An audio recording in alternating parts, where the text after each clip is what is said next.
بەرزان دووبارە سڵاتان لێبێت بەردەوامین بۆ تەواوکردنی تەوەرە و گفتوگەکانمان لەگەڵ بەڕێز مامۆستا حسین. مامۆستا گیان من لەوێ ڕامگرتیت کە هۆکارەکانی هەڵێسانی شۆڕشی ئەیلول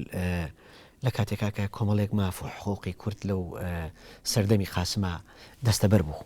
ئەگەر بکرێت تەواوی بکەیت ئەو تەوەری پێش پشووەکە. بەڵێ خۆی وەکو باسم کرد پێشتر، بەڵام بۆی زیاتر بچمە ناو بابەتەکەەوە. بەڵێ بەهۆی ئەوەی کەوا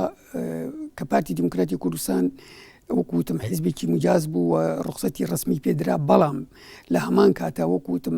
کێشە لە عێراقا زۆر دروست بوو بەهۆی تەیاری قەومی و تەیاری شوێعی و لەگەر تەیاری قەومی کوردیە.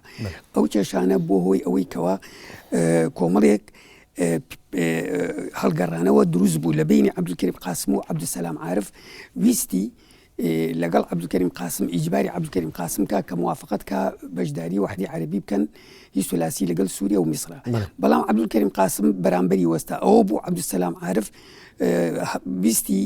عەبدولکەریم قاسم بکوژێ و سەری نەگرت و گیرە. بەهۆی ئەوەوانێ کێشە لە عێراقا گەورە بوو لە بینی ناسڕیەکان و بەعسیەکان و حکوومەتی قاسمە. شیوعەکانیش و کوردیش بوو بە تەرەفتیایە. وەکو شیوعەکان و کوردیش کە بوونە تەرەفتیایە، طبعاً لابد ئەوەش دوژمنایەتی و شت دروستەکە لە بینی تەیاری سیاسی لە ناوچەی کوردستانە و لەگەڵ تەیاری سیاسی قەومی عەرەبیە. ئەو تەیارە قەومی عەرەبیانەش طبعاً بە حکمی ئەوەی کە شیوعەکانیش وەکووتم بە دەسەڵاتێکی زۆریان هەبوو، بەڵام بەڕاستی ئەگەر شیوعەکان بە حەکیمانە لە فترەی زەمەنی عەبدولکەریم قاسما بڕۆشتنایە، ڕەم بە یەکێک بوو لەوانەی کەوا وەزعەکان بەرە و ئاراستەیەکی تر ئەڕۆژ ئەگەر تەعاملیان لەگەڵ ئەحزابی عێراقی و پارتی دیموکراتی کوردستانە بە شێوەیەکی احتیرامی یعنی ڕێزگرتن بواە لە یەک، ڕەم بێ کۆمەڵی کێشە و مەشاکل لە عێراقا کەمتر ئەبوو و پەلاماری کۆمەڵێ ڕێڕەو نەئەدراکە ئەو ڕێڕەوانە کێشەی گەورە دروست بکات و بێتە هۆی ئەوەی کانە ڕازایەکان بەرەو زیاتر بڕوە. لەوانە حکوومەتی عەبدولکەریم قاسم وەکو باسمان کرد کەوا مەلا مستەفا ئیمتیازاتی درایە، حیزب ئیجازەی درایە، بەڵام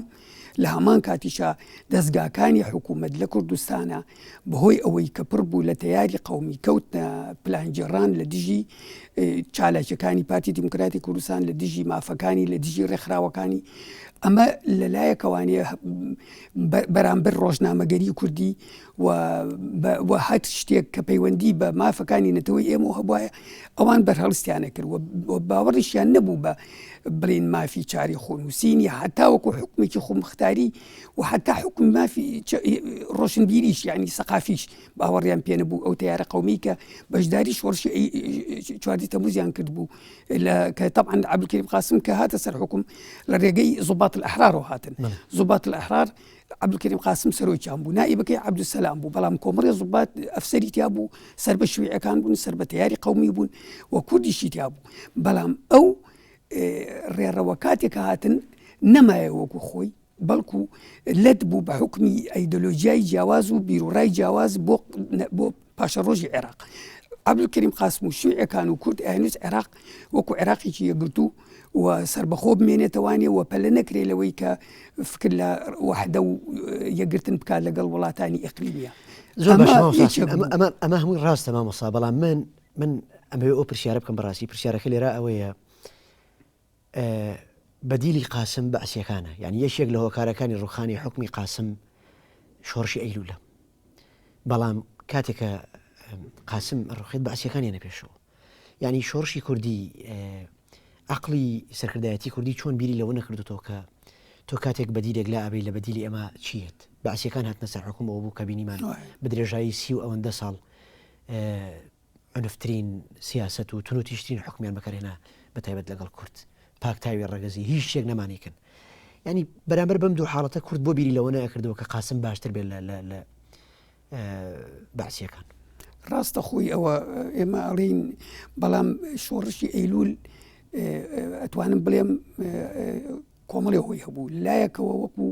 کێشەیەک دروست بوو بە ناوی زەریبەت الئەرزەوانێ. لەو کاتە حکوومەتی عەبدولکەریم قاسم ئەویش وەکو چۆن ئێمە ئەڵێن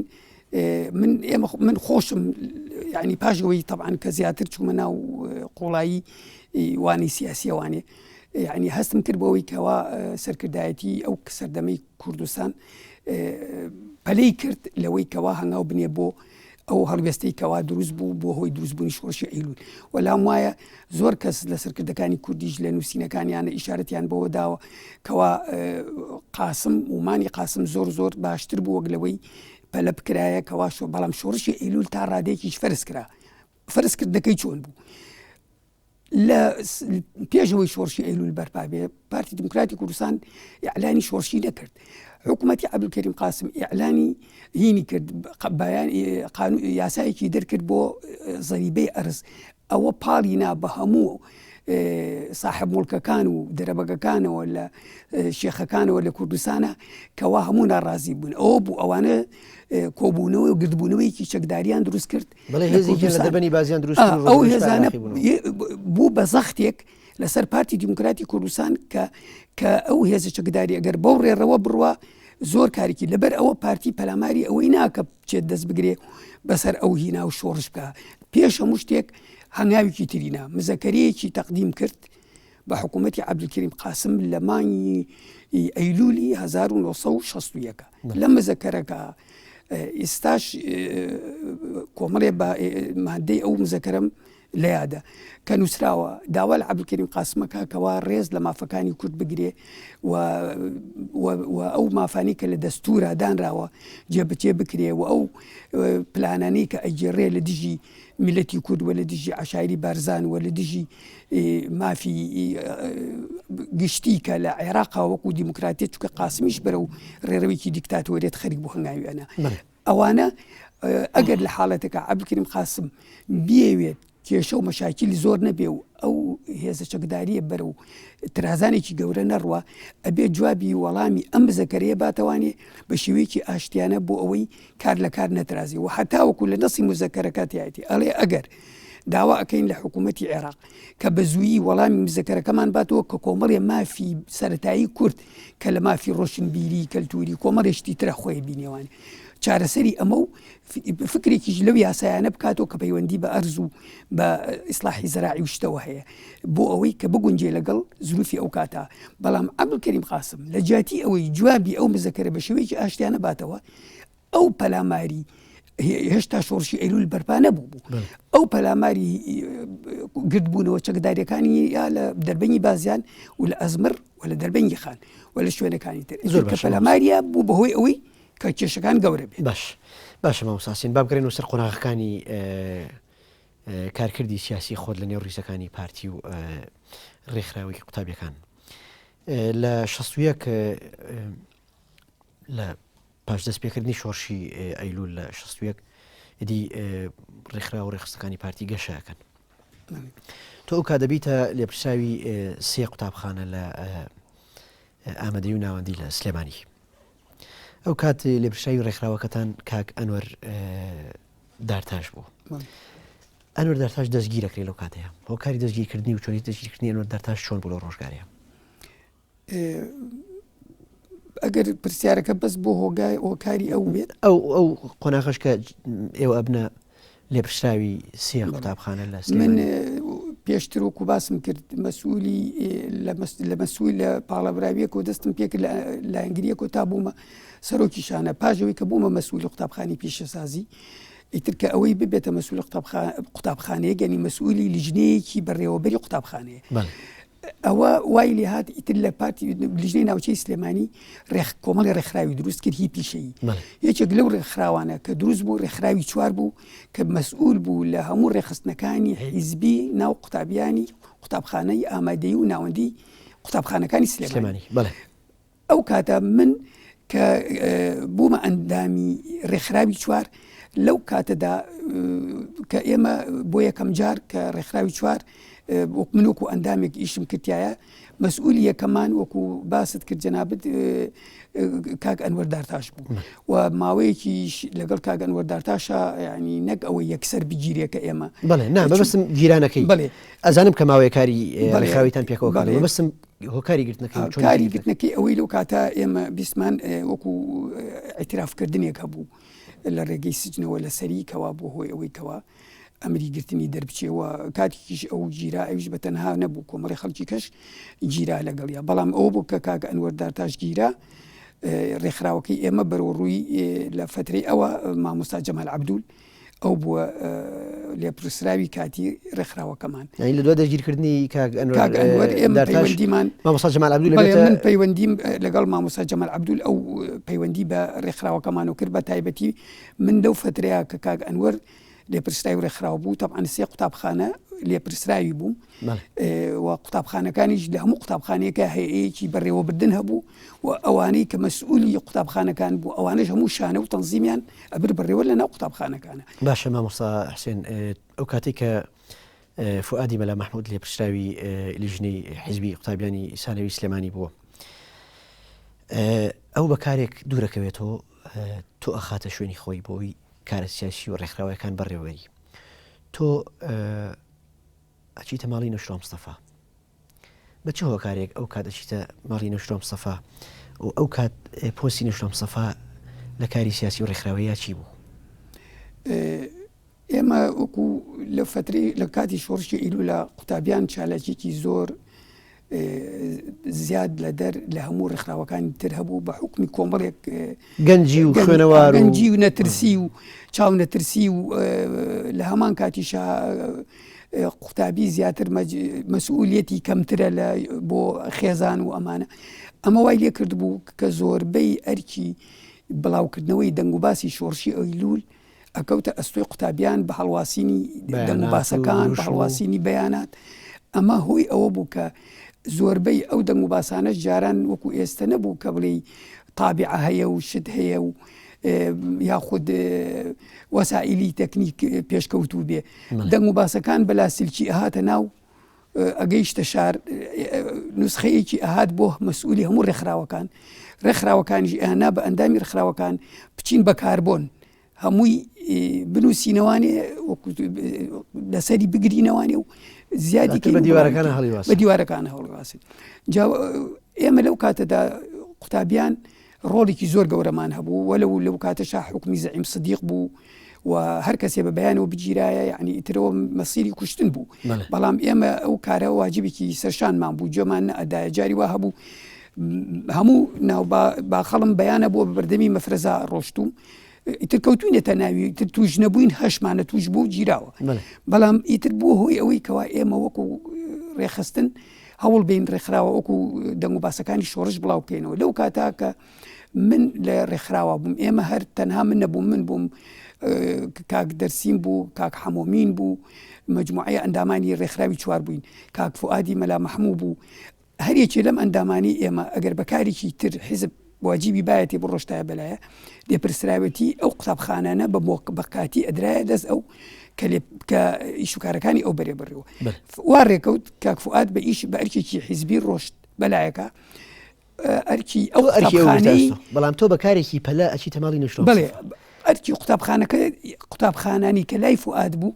بەڕوڕوو من کرایەوە منیش کاتێک کە دەنگ و باسی شۆڕش هاتە لای من بۆ ئەوەی کە بچم بڵاوی بکەمەوە بینوسمەوانێ من پێشتر بیست بووم کەوا لە شانەکەی فؤادا کاک نەوشیروان لە خەتێکی زۆر خۆشی پێوەیە و لە نووسینیشا زۆر سریع و چالاکە بە حکمی ئەوەش کە من ئەو کارم بەڕوڕوو کرا بۆ هی قوتابخانەکەی کاک نەوشیروان لە فترەی ڕۆشتنی ئەو بوو چوون بۆ ماڵی ئەوان کە لە شیوی قازی بوو ئەو کاتە ماڵیان بەیانەکەم برد و ئەو شەوە لە ماڵی ئەوانە لە ژوورێکی تایبەتە کە سعیکردنی خۆی بوو و ئیشوکاری سیاسیشی تیا ئەکرد چوین ئەوێ ئەو شەوە بەیان ئەو دەنگ و باسانی کە لە شارباژێڕۆ پێمان گەیشت بوو هەمووی بە کاربۆن نووسیەوە تەبعاً خەتی ئەو زۆر خەتێکی خۆش و زۆر سەریعیش بوو. تۆ بە چ مناسبەتێک چوویتەوێ پۆستی سیاسی نەشرۆ مستەفا لە ڕۆژگارەیە چی ئەندامی لیژنەی قوتابخانەکەی خۆی بوو. چ قوتابخانەیە؟ قوتابخانەکەی یاسانەی بوو یاسانەی وەتەن بوو. ئەندامی لیژنەی قوتابخانەی سانەوی وەتەن بەڵێ مەسئولی شانە بوو ئەوش طبعا ئەو هەیئەی ئیداری قوتابخانەکە لێپرسراوێکی بوو کە لێپرسراوەکە ئەندامی ڕێکخراوی چوار بوو و ئەوش کە فؤادی مەلا مەحموود بوو کاک فؤاد بوو کاک نەوشیروان ئەندامێکی ئەو لیژنەیە بوو کە شانەی ئەبر بەڕێوە لە قوتابخانەکە و ئەندامی هەیئەی ئەو قوتابخانەیە بوو منیش بە حکمی ئەوە کە ئەو ڕۆشتووە ئەو هەیەتە من ئەبێ پەیوەندی پێوە بکەم و پێشتر بیست بووم کە کاک فواد ئەو بەیانانە لە ڕێی کاک نەوشیروانەوە ئەینوسیێوانێ منیش ئەوم بە فرسەت زانی کەوا سوود لە توانای کاک نەوشیروان وەربگرم و چوون بە حکمی حیزبایەتی چوومە ماڵی ئەو ئەرکەی پێ بسپێرم و لەگەڵ خۆمە ئیشەکانی تەواو کرد و ئەوە بوو بەیانەکانیشمان برد لە ڕێگەی کۆمەڵێ برادر و خۆمانەوە هەڵواسرا. زۆر باشە. لە 6 ڕەشی ئەیلولی 1963 ڕەشبگیریشی خراپ لە نۆی حوزەیران. بەڵێ حوزەیران بەڵێ ببوورە ڕەشبگیریشی سەرتاسەری لەلایەن جەندرمە و پیاوەکانی زەعیمستیخەوە دەست پێ دەکات. زۆربەی کادیر و ئەندام ناوچەکانی پارتی لەو ڕەشبگیرە دەست بەگیرەکرێن. بەڵام یەکێک لەو ئەندام ناوچانی کە ناژیرێت کاکامیل بەسیر و یەکێک لەو کارکتەری سیاسیانی کە دەستگیر ناکرێت جەنابتیت. ئایا چۆن ئێوە لەو بارودۆ خەرزگارتان بوو چۆن دواتر تۆ توانیت پەیوەندی بە کامیل بەسیرەوە بکەیت و دەستگیر نەکەی لە کاتێکا برایەکت لەو ڕۆژگارەیە دەستگیر کرا لەو ڕۆژبگیرەیە؟ ئەگەر پێت باسی بارودۆخی ئەو ڕۆژە بکەیت و چۆنێتی دەستگیرکردنی کادیرەکانی پارتی و ئەندام ناوچەکانی. بەس ئەگەر یارمەتیم بی چکە ئەوە یەکسەر ناتوانم بچمانەوە ئەگەر شتێک هەیە پێشەوە تەواو من بە حکمی ئەوەی کە ئەندامی ڕێکخراوی چوار بووم بەڵام من دووش سیفەت لە خۆما ئەبینیەوە. یەکێک لەوانە تەمەنم مناڵ بوو اینجا بە حکمی ئەوەی باڵاشم بچووک بوو لە ئیشکردنە یعنی زۆر شوبهەنە ئەهاتە سرم کە تێچارێکی مەگرۆک و بەعزێک کەوا زۆر دەرناکەوتی جەلبی نەزەر بکا بۆ بۆیە یەکێک ئەنجا دائیمە خۆشم زۆر حافەزەی سڕیاتم کردو قەتیش نەمویستووە دەربکەوم هەڵەشەیی بکەم لە کارەکانمە و یا خود خۆم دەرخەم یعنی زۆر محافظەم کردووە نەک لەبەر خاتری خۆم بەتەنها لەبەر ئەوەی کە نەهێنیەکانی حیزب کەشف نەبێ و تووشی کێشە و بێجگە لە خۆشم بەدایان کەسی کەش لەگەڵ منە تووش نەبێت. ئەوانە وایلی ئەکردم کە کۆمەڵی سیفات لە خۆما کۆ بکەمەوانێ بۆی پارێزگاری لە خۆم بکەم و پارێزگاری لە سڕیاتی حیزبیش بکەم. جا ئەوە بۆ هۆی ئەوەی کەوا من لە سەرەتا لەگەڵ خەڵکانی ترە نەگیرم بەڵام کۆمەڵی خەڵک ئاعترافاتی لەسەر بۆ گیرە کۆمەڵێکیش لە ڕەشبگیرە ئەگیرا بەبێ ئەوەی ناوی هەبێ پەلاماری لە حملەکە پەلاماری گەڕێکیانە ئەچوونە ماڵێکەوە چی تیا بایە ئەگیرا مەسەلا لەوانە ئەندامانی لیژنەی ناوچەی سلێمانی پارتی هەمووی گیرا بوو بەبێ ئەوەی بزانن ئەوانە ئەندامانی لیژنەی ناوچەند زۆری هەر بەعام گیرا بوون. ئەنجا لە کاتێکیشا کە باسی ئەوەی کە کامیل بەسیرەکەی من طبعا پاش ئەوەی کەوا لە فترەی خوێندنم لەو ئەو ساڵە نهایەتی بەکەلۆری شەشمە بوو امتحانم هەبوو لە پیشەسازی لە پۆلی شەش و بەناو دەبابا ئەچوون امتحانی بەکەلۆریمانە و لەو کاتا کاگەن وەردارتاشی لە سجن بوو و من پێش گرتنەکەم بە شەوێک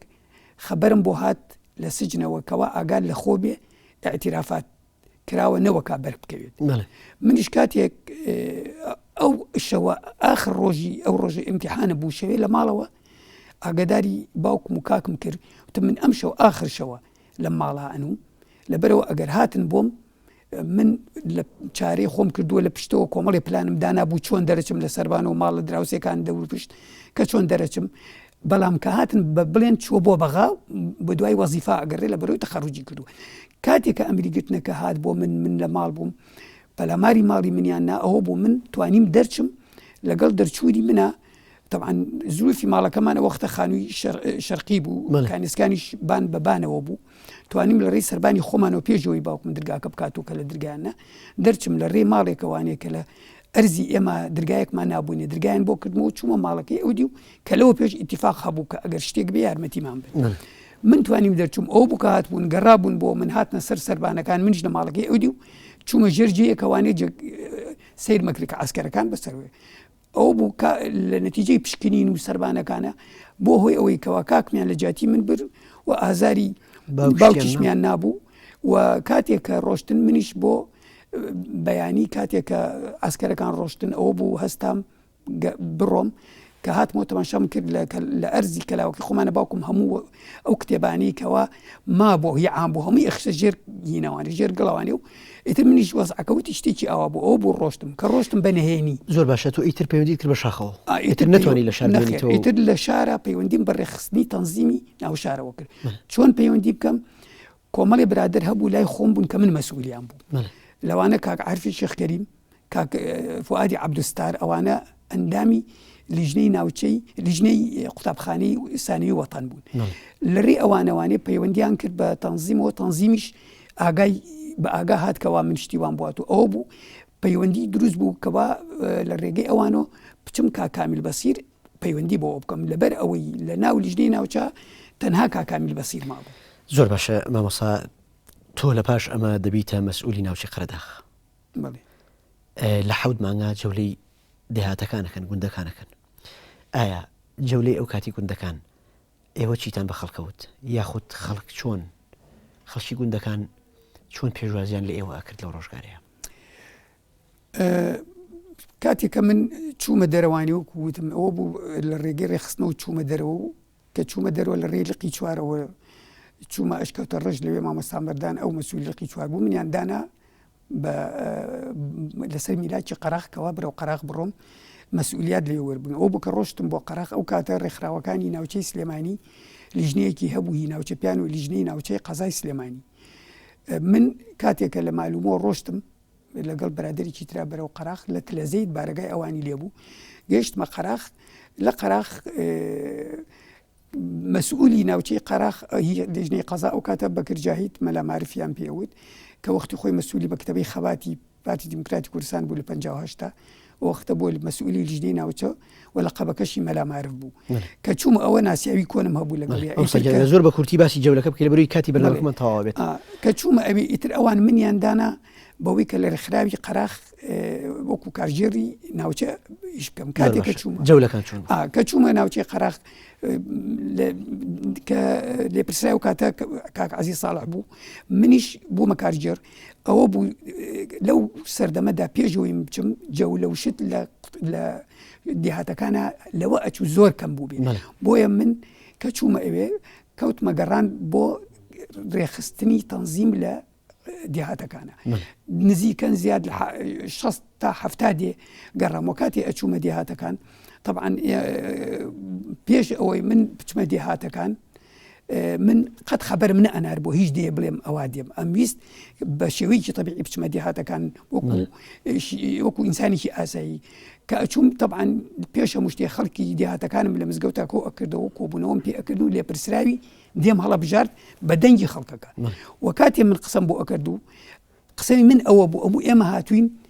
بۆ خزمەتکردنی ئێوە وەکو خزمەتکاری ئێوە نەک هاتوین ئێمە حکمی ئێوە بکەین لەبەرەوە کاتان لێ ئەەکەین هاوکاریمان بکەین واکو لێپرسرا و سەیرمان مەکەن چونکە ئێمە خزمەتکاری ئەو میلەتین بۆیە مادەم ئێمە خزمەتکاری ئەو میلەتین ئێوە هاوکاریمان بکەین بۆی بە هەمومان خزمەتینەتەوە و نیشتمانەکەمان بکەین ئەو حاڵەتە بەو لەهجەیە کە کەوتی نەگەڕان بۆ هۆی ئەوەی کە ڕێخستنەکانە خەڵکێکی زۆر بەرەو ڕوومان بێت و هەبوو خەڵک کوڕی خۆی تەبەڕوع ئەکرد کە بێتە لامان لە تەنزیمە تەتەری حیزبیمان بۆ بکە کاتێک کە بینی وەزع گۆڕاوە هی مەسئولینی حیزبی بە شێوەیەکی تر قسە ئەکەن لەگەڵ خەڵکەکە زۆر حماسێکی گەورە پیا بوو بۆ ئەوەی ڕێخستنەکان گەورە بێت. زۆر سپاس مامۆستا گیان سپاس بۆ زانیاری و بەشداریت لە بەرنامەکە هەوڵین لە ئەڵقەی دووەم و تەوەرەکانی دو هاتووە ئەو بابەتە گرنگانەی ئەو بابەتە سەرکیانەی کە ماوە تەواوی بکەین بەرنامەکە کۆتایی دێت. سپاس بۆ بەشداریت بیرانی بەڕێز ئەڵقەی یەکەمی دیدارەکەمە لەگەڵ مامۆستا حوسێن کۆتایی پێهات تا ئەڵقەی دووهەم و بێگەشتەوە و هاتنەوە بۆ لاتان بە خۆتان ئەسپێری خواتان لەگەڵ. زۆر سپاس مامۆستا گیان.